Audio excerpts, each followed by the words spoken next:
Un festival che serve per imparare a conoscerci meglio, a riflettere, per dare nuove prospettive ai giovani, per parlare di tematiche importanti come la legalità, come l'ambiente, come il pensiero, ovviamente che serve per costruire nuovi legami, nuove comunità che devono essere pronte a percepire e a combattere quelle che sono poi le evoluzioni del futuro. Le società moderne hanno una velocità che non ci consente di ragionare, di riflettere, di cogliere i dettagli della nostra esistenza, fermarsi a pensare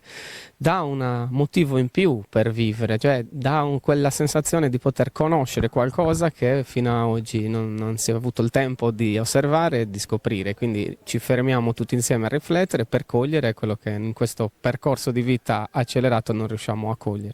I progetti sono tanti, sicuramente una terza edizione del festival, slegato ovviamente dal PNRR perché si conclude quest'anno, ma ci ha dato tante emozioni e quindi da lì noi dobbiamo partire e proseguire su questa linea. Inoltre ovviamente continuare a lavorare sulla valorizzazione del borgo, sulla valorizzazione della nostra cultura, della nostra tradizione e soprattutto non smettere mai di pensare, tenere sempre alto il pensiero perché è quello che ci può salvare la vita.